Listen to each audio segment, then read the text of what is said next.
Now on to local news. Taking the step to renounce and sever all ties with the secret societies they once belonged to can be a daunting experience for former gang members. Now this is especially so when they have to do it in a prison auditorium with the knowledge that some of their fellow prisoners will see them as a traitor.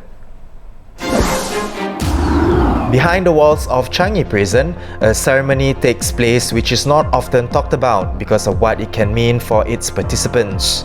The Gang Renunciation Programme ceremony involves gang members severing all ties with the secret societies they once belonged to. The program was launched in 2009 and to date over 1,700 inmates have taken part, said the Singapore Prison Service. Earlier today, Senior Parliamentary Secretary for Home Affairs and Health, Mr. Amrin Amin, uploaded on his Facebook page a short video clip which sheds light on the Gang Renunciation ceremony and its importance. Speaking to the Straits Times, Mr. Amrin said he felt the video clip was a good opportunity to share with the public, especially youths, valuable insights and perspectives from former gang members. We have with us right now Senior Correspondent Zaihan Mohamed Yusof in the studio to tell us more. Welcome, Zai. Hi, Ian. Now, Zai, you tell us about this renunciation ceremony. Now, what happened during this ceremony and what's the purpose of this ceremony? Okay, this renunciation ceremony in prison is part of the Gang Renunciation Programme. So, basically, when a prisoner, an inmate with gang affiliation has made a decision, and informs his supervisor, personal supervisor, that he intends to get out of a gang, so the prison will arrange for him to be part of this ceremony, where they have to publicly declare a dissociation from the gang, and there would be a speech, and you're doing it in front of your prison staff, some family members, counsellors, and also your inmates, and among them there could be your members from the same gang.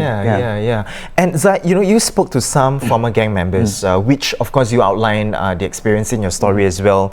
One of them, Mr. Paul Ang, now he shared his gang initiation experience and also his gang renunciation ceremony experience. Can you tell us more on that? This is a bit strange. Mr. Ang spent his time with a gang for 21 years. He was a recruiter, gang recruiter, and also a fighter.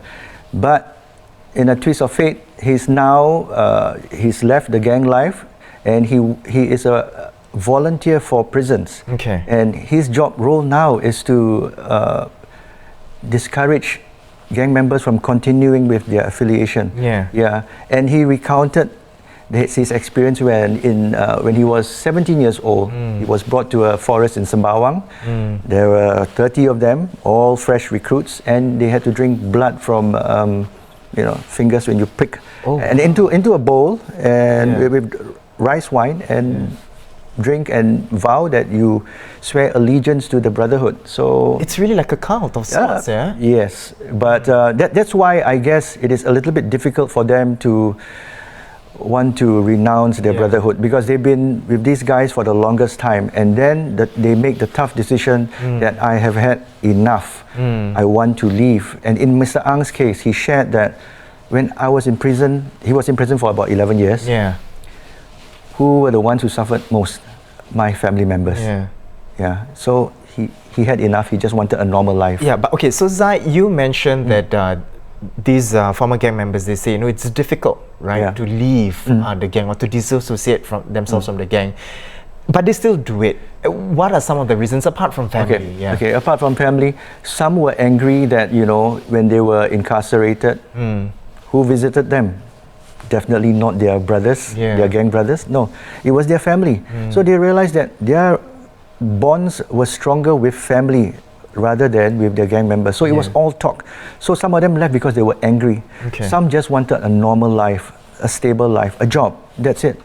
So, it is not easy to make the decision, but there are protections in place. Prisons have this, like, you can report to your prison officer if you've received threats.